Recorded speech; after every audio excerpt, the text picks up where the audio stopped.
walks up, chops them off, and then, bah, they be scared now. Ah, that too, little one. A good claw works just as well.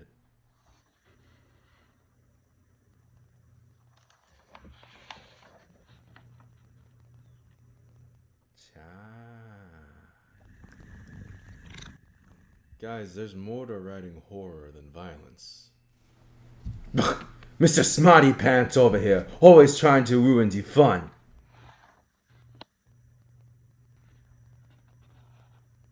Now, hold on. I'm not saying don't use violence. I'm just saying, you know what? Let's talk about it.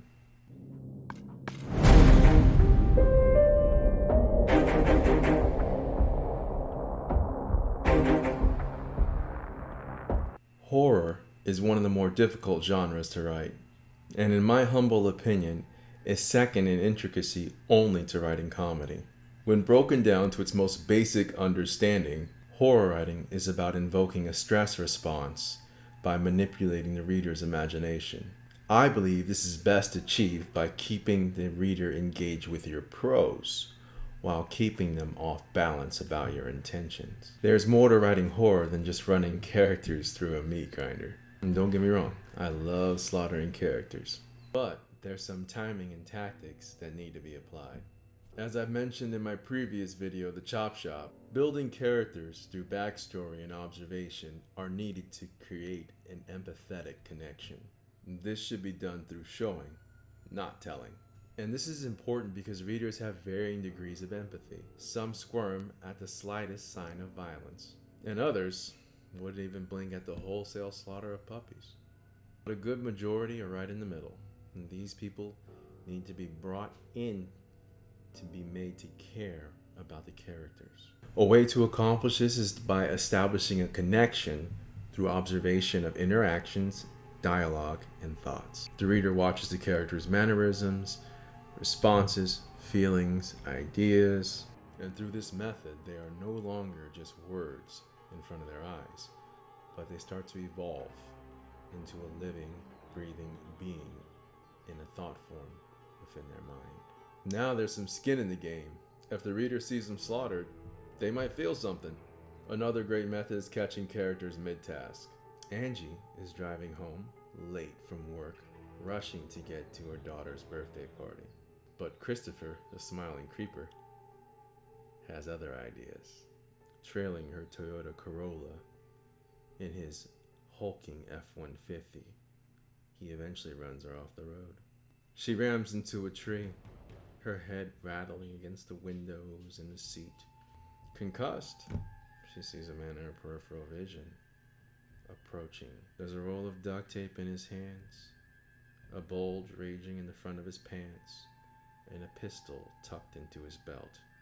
Now, this is going to create a dilemma in the mind of the reader, associating specific thoughts and reactions of other characters to what just happened to this one.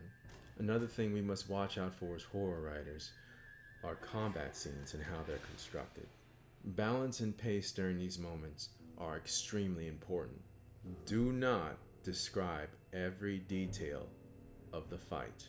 One of my heroes, popular YouTuber and best-selling author Jenna Moreci, made this point in a previous video of hers. And this is very important because violence needs a smooth transition within the mind of the reader. Too many technical terms can lead to clunky confusion, pulling the reader from their imagination and looking for a dictionary.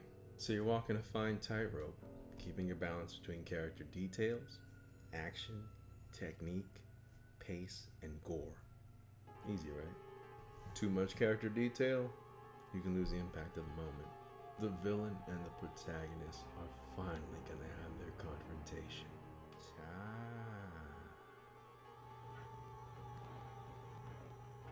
Now they're going to enjoy a nice long dialogue where the villain gives up his plans. Works great for anime, but terrible for horror stories.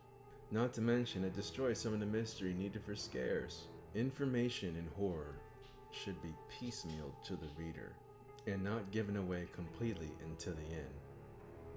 That's even if you want to reveal it. Another hero of mine, Stephen King, suggests that sometimes it's good to leave details in the confines of the reader's imagination where it can fester within the unknown.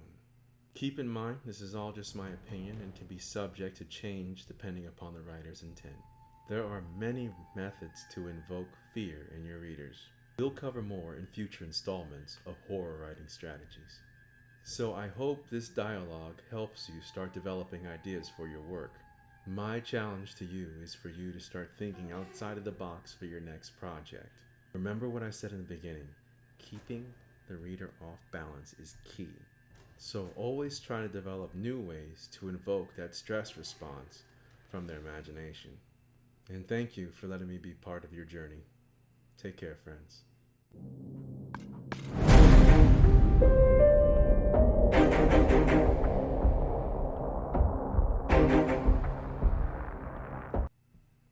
Some squirm at the